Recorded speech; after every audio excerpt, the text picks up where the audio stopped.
Otep à tous, bienvenue sur la chaîne des panafricanistes par essence, par conviction et par excellence. Celle des citoyens qui émitent par nécessité et obligation de combat. Nous sommes une chaîne qui n'est guidée que par nos ancêtres et rien que par les ancêtres qui appartiennent à l'égrégore du monde noir. Par conséquent, nous ne croyons en aucun Dieu venu de l'étranger.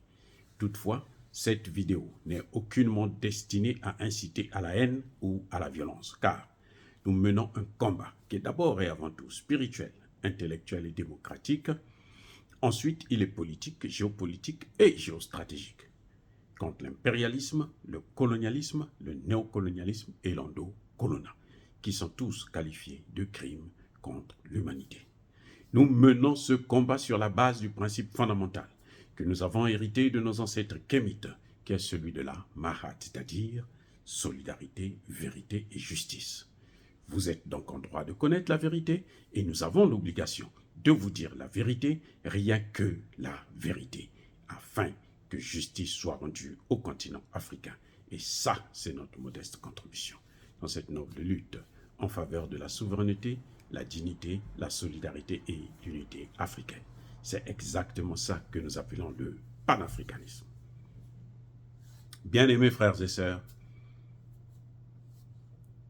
le Burkina Faso fait trembler la France, fait trembler l'Occident. Eh oui. Maintenant, les RFI et France 24 trouvent que l'invasion, eux ils appellent ça invasion de la Russie au Burkina Faso, s'accélère. Pour une dizaine de soldats, d'inspecteurs, hein, de formateurs ou d'enseignants russes au Burkina Faso, ils disent que c'est une invasion. Eux, ils étaient 700. Les Russes sont moins de 50.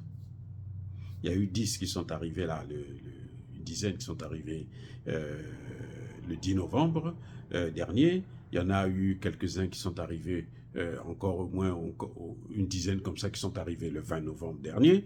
Et puis, les Français trouvent que c'est trop. C'est trop. Eux, ils étaient 700. Ils ont passé 10 ans. Les Russes viennent à peine 2 mois, 3 mois qu'ils sont avec nous. Et on voit la montée en puissance. Le résultat est là. Il est palpable. Il est palpable. Il n'y a pas de négociation avec ça. C'est clair. Ils s'inquiètent. En fait, ils ont surtout peur parce que l'armée, là, burkinabé, est maintenant hyper équipée, super équipée. Ils ont vu la leçon qu'ils ont donnée au terrorisme à Djibo. Ceux qui ont osé attaquer Djibo, là, ils ont été massacrés. J'ai dit, ça dit qu'on les a calcinés. Ils ont tous été neutralisés, mais alors systématiquement. On les a suivis partout là où ils passaient. Et je peux vous garantir que pour faire une attaque de cette envergure, il fallait avoir des moyens logistiques et financiers. Et il faut avoir un soutien extérieur. Les petits villageois là, malheureux, drogués, ils ne peuvent pas faire ça. Et ce qui les inquiète donc, c'est cette montée en puissance de l'armée.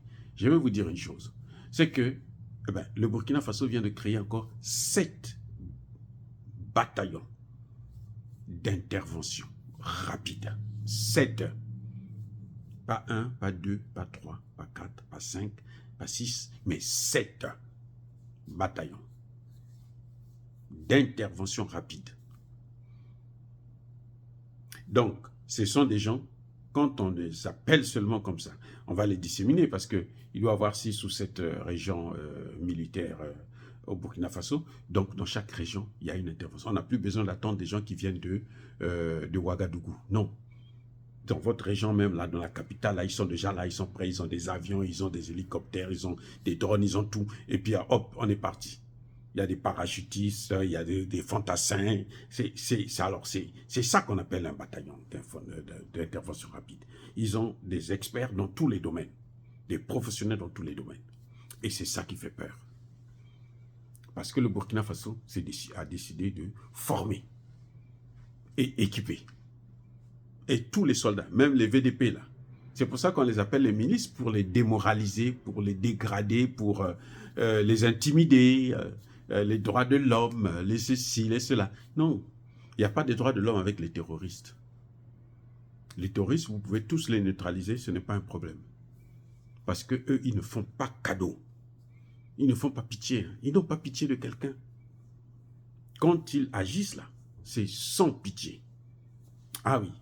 Donc, je crois que nous félicitons justement le président Ibrahim Traoré pour tout le travail qu'il est en train de faire, même dans le domaine économique. Le Premier ministre a dévoilé là.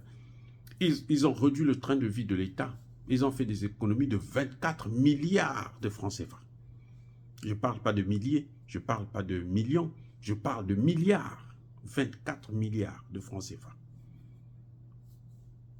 Vous voyez, donc c'est un travail formidable. Et eux, ils s'inquiètent pour les Russes, parce que les Russes, au moins, l'avantage que nous avons avec ce partenaire précieux, c'est que quand vous achetez des armes auprès des Russes, vous leur donnez de l'argent. Ils vous donnent les armes que vous vous demandez. Et ils viennent vous former pour utiliser ces armes.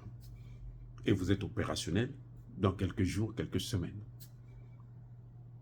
Alors que eux, le Premier ministre de Tambela l'a dit, le Premier ministre, le docteur Kokala Maïga l'a dit, vous achetez des armes aux États-Unis, en France, en Allemagne, en Angleterre, dans tous ces pays de l'OTAN. Hein. Quand vous achetez des armes, vous leur donnez de l'argent, ils prennent votre argent et ils ne vous donnent pas le produit. Ils ne vous le livrent pas. Mais c'est ce que le Haïti a comme problème. Haïti a acheté des chars. Ça fait moins de 200, je crois, qu'ils ont commandé des chars. À l'époque, les drones n'étaient pas encore à la mode, parce que les drones sont vraiment sortis à la mode en Russie. Ils ont acheté des chars au Canada. 2 ans. Ces chars n'étaient jamais venus. Et ils ne sont jamais venus d'ailleurs. On a fait pression, pression, pression. Ils sont allés ramasser des chars de dernière génération, de première génération, là, des années de l'époque de Louis XIV, qui ne fonctionnent plus d'ailleurs. On a amené, on leur a donné ça pour essayer de voir. Et puis, ou c'est des trucs quand vous utilisez une fois, 2 fois, allez, ça tombe en panne et puis bon, irréparable. Donc voilà le problème que nous avons avec les Occidentaux. Même quand vous avez de l'argent, vous leur donnez de l'argent, ils prennent votre argent et ne vous donnent pas le produit que vous demandez. Ou bien ils vont vous donner un autre produit. Au Centrafrique, ce qu'ils ont fait, c'est qu'un gouvernement qui est en guerre contre des rebelles, qui sont hyper super armés par les mêmes Occidentaux, on met le gouvernement sous embargo. Jusqu'à aujourd'hui, Centrafrique est toujours sous embargo. C'est pour ça d'ailleurs que nous, on a toujours reproché à Touadéra pourquoi il part en France. Qu'est-ce qu'il va faire là-bas? Hein, il ne peut pas perdre son temps. On ne peut pas forcer l'amitié. Hein, ils ne veulent pas nous aider. Ils sont là seulement pour nous détruire. Alors, oubliez-les. Et puis on avance. Quelqu'un qui vous dérange là, vous le dégagez. Voilà. Tu ne nous arranges pas, ne nous dérange pas aussi. Voilà. Bravo pour Ibrahim Traoré pour le travail formidable qu'il est en train de faire dans le domaine de la sécurité et même dans les autres domaines de l'économie.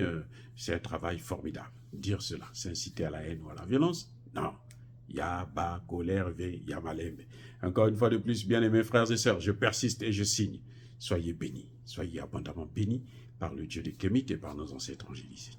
Mais que tous ceux qui persécutent le continent africain le pillent et le déstabilisent, qu'ils soient noirs, blancs, chinois, arabes, indiens, juifs, qui qu'ils soient punis, maudits, foudroyés, neutralisés, écrasés, effacés par ce Dieu des Kémites et par nos ancêtres angélisés. Vive l'Afrique éternelle, j'ai dit et j'assume.